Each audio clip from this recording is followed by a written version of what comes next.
Hey everyone, Nocturnus here. I got a few requests for reading a book, and everybody wanted to watch me read it. Some H.P. Lovecraft stories. This one is called Great Tales of Horror. His stories are in the public domain, so as long as I don't read the extra stuff that comes along with it, I don't think it's copyright infringement or anything like that, so that's good. But if the publisher of this book sees this, which I highly doubt, but if they do and they want me to take it down, just let me know. Email me or just make it as a comment, whatever. And I will. No worries. Okay. I want to start off with the story Dagon and just get a feel for this whole thing because it's weird for me to read, with having a camera in my face, but we'll see how it goes, and I will have, like I said, some commentary either through it or at the end. I'll just go by feel with this. And if you're wondering why I'm all hooded up with the sunglasses and everything on, it's kind of cold and I didn't want to turn the heater on while I was recording because it makes a lot of noise. So you'll just have to deal with my Unabomber look. I'm also grounding from ritual, so it was really intense, and now I'm just trying to whooswa, you know what I mean? Okay, Dagon by H.P. Lovecraft. I am writing this under an appreciable mental strain, since by tonight I shall be no more. Penniless, and at the end of my supply of the drug, which alone makes life endurable, I can bear the torture no longer, and shall cast myself from this garret window into the squalid street below. Do not think from my slavery to morphine that I am a weakling or a degenerate. When you have read these hastily scrawled pages, you may guess, though never fully realize, why it is that I must have forgetfulness or death.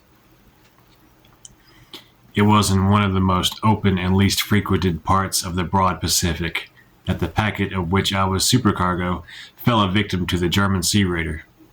The Great War was then at its very beginning, and the ocean forces of the Hun had not completely sunk to their later degradation, so that our vessel was made a legitimate prize, whilst we of her crew were treated with all the fairness and consideration due us as naval prisoners. So liberal, indeed, was the discipline of our captors, that 5 days after we were taken, I managed to escape alone in a small boat with water and provisions for a good length of time. When I finally found myself adrift and free, I had but little idea of my surroundings. Never a competent navigator, I could only guess vaguely by the sun and stars that I was somewhat south of the equator. Of the longitude I knew nothing, and no island or coastline was in sight.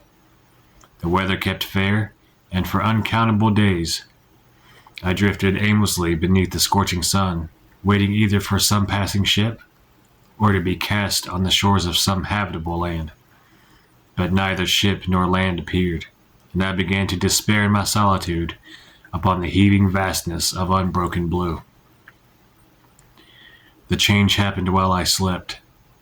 Its details I shall never know, for my slumber, though troubled and dream-infested, was continuous.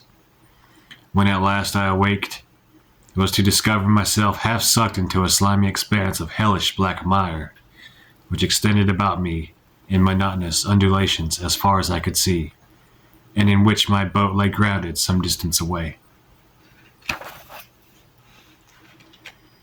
Though one might well imagine that my first sensation would be of wonder at so prodigious and unexpected a transformation of scenery, I was in reality more horrified than astonished. For there was in the air and in the rotting soil a sinister quality which chilled me to the very core. The region was putrid with the carcasses of decaying fish and of other less describable things, which I now saw protruding from the nasty mud of the unending plain.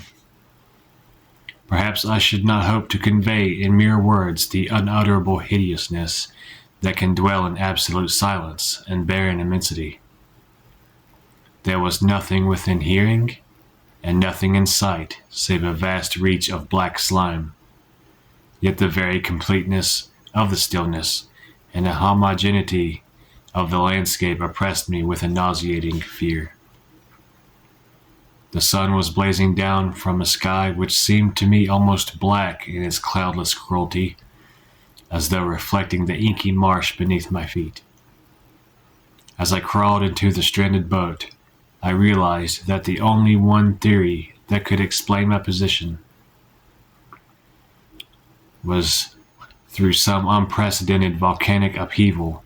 A portion of the ocean floor must have been thrown to the surface, exposing regions which for innumerable millions of years had lain hidden under unfathomable watery depths. So great was the extent of the new land which had risen beneath me, that I could not detect the faintest noise of the surging ocean, strain my ears as I might.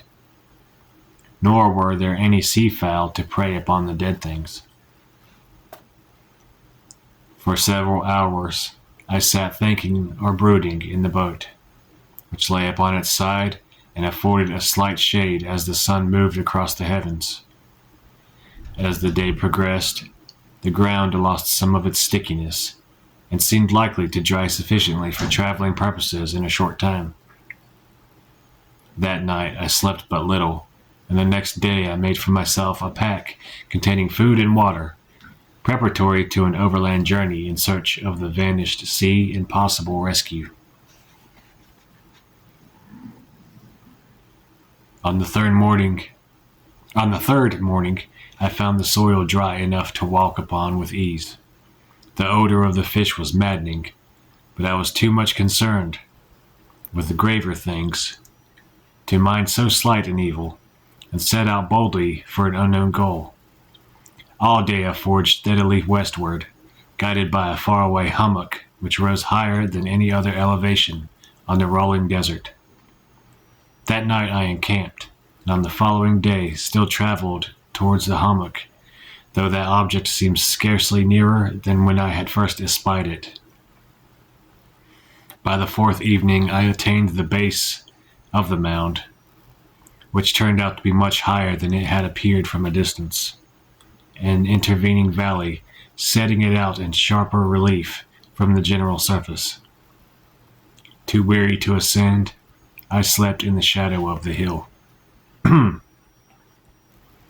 know not why my dreams were so wild that night, but ere the waning and fantastically gibbous moon had risen far above the eastern plain, I was awake in a cold perspiration, determined to sleep no more. Such visions as I had experienced were too much for me to endure again. And in the glow of the moon, I saw how unwise I had been to travel by day. Without the glare of the parching sun, my journey would have cost me less energy. Indeed, I now felt quite able to perform the ascent which had deterred me at sunset. Picking up my pack, I started for the crest of the eminence. I have said that the unbroken monotony of the rolling plain was a source of vague horror to me, but I think my horror was greater when I gained the summit of the mound and looked down the other side into an immeasurable pit or canyon, whose black recesses the moon had not yet soared high enough to illumine. I felt myself on the edge of the world, peering over the rim into a fathomless chaos of eternal night. Through my terror ran curious reminiscences of Paradise Lost and of Satan's hideous climb through the unfashioned realm of darkness. Hold on a second. Raccoon came by to listen to the story. Yeah. Okay. As the moon climbed higher in the sky, I began to see the slopes of the valley were not quite so perpendicular as I had imagined. Ledges and outcroppings of rock afforded fairly easy footholds for a descent, whilst after a drop of a few hundred feet, the declivity became very gradual. Urged on by an impulse which I cannot definitely analyze, I scrambled with difficulty down the rocks and stood on the gentler slope beneath, gazing into the Stygian deeps, where no light had yet penetrated. All at once my attention was captured by a vast and singular object on the opposite slope, which rose steeply about 100 yards ahead of me, an object that gleamed whitely in the newly bestowed rays of the ascending moon. That it was merely a gigantic piece of stone, I soon assured myself, but I was conscious of a distinct impression that its contour and position were not altogether the work of nature. A closer scrutiny filled me with sensations I cannot express, for despite its enormous magnitude and its position in an abyss which had yawned at the bottom of the sea since the world was young, I perceived beyond a doubt that the strange object was a well-shaped monolith whose massive bulk had known the workmanship and perhaps the worship of living and thinking creatures. Dazed and frightened, yet not without a certain thrill of the scientist's or archaeologist's delight, I examined my surroundings more closely. The moon, now near the zenith, shone weirdly and vividly above the towering steeps that hemmed in the chasm, and revealed the fact that a far-flung body of water flowed at the bottom, winding out of sight in both directions, and almost lapping my feet as I stood on the slope.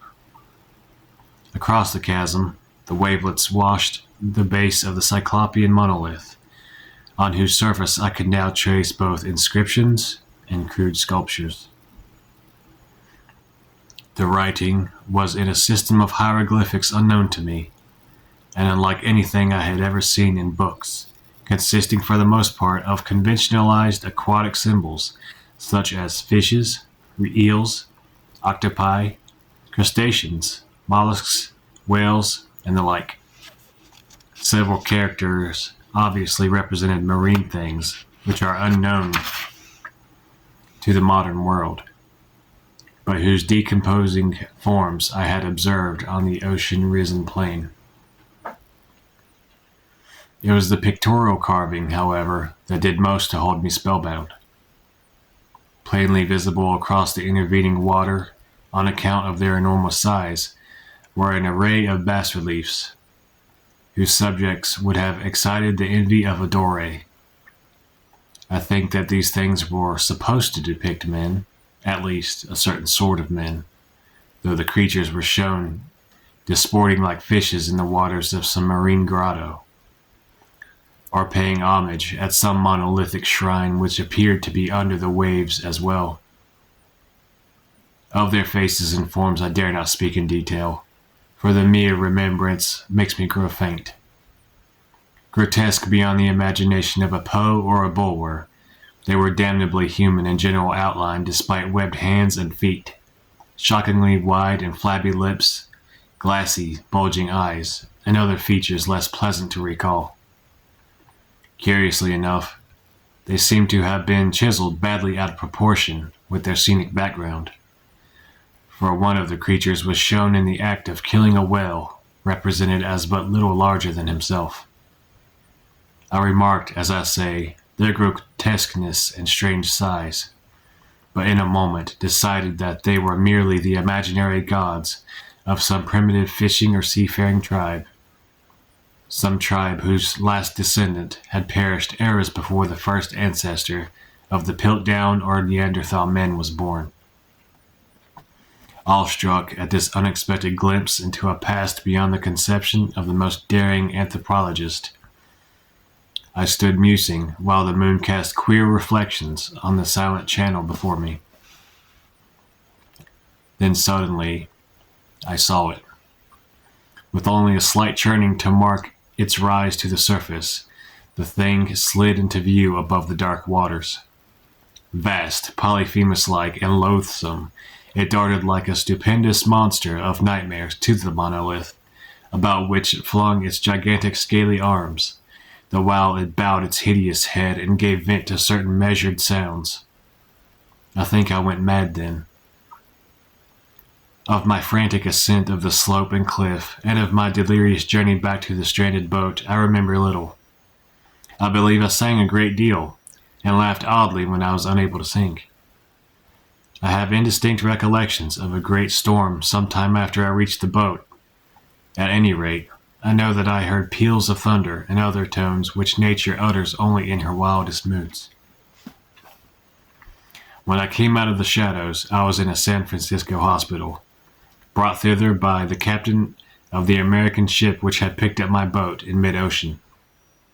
In my delirium, I had said much, but found that my words had been given scant attention. Of any land upheaval in the Pacific, my rescuers knew nothing, nor did I deem it necessary to insist upon a thing which I knew they could not believe. Once, I sought out a celebrated ethnologist and amused him with peculiar questions regarding the ancient Philistine legend of Dagon, the fish god, but soon perceiving that he was hopelessly conventional, I did not press my inquiries. It is at night, especially when the moon is gibbous and waning, that I see the thing. I tried morphine, but the drug has given only transient surcease, and has drawn me into its clutches as a hopeless slave. So now I am to end it all, having written a full account for the information or the contemptuous amusement of my fellow men. Often I ask myself if it could not all have been a pure phantasm, a mere freak of fever as I lay sun-stricken and raving in the open boat after my escape from the German man-of-war. This I ask myself, but ever does there come before me a hideously vivid vision in reply.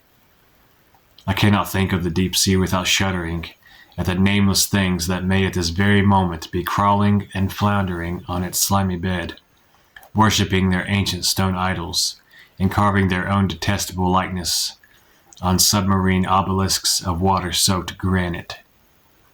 I dream of a day when they may rise above the billows to drag down in their reeking talons the remnants of puny, war-exhausted mankind. Of a day when the land shall sink and the dark ocean floor shall ascend amidst universal pandemonium. The end is near. I hear a noise at the door, as of some immense slippery body lumbering against it. It shall not find me. God, that hand! The window! The window! That is the story Dagon.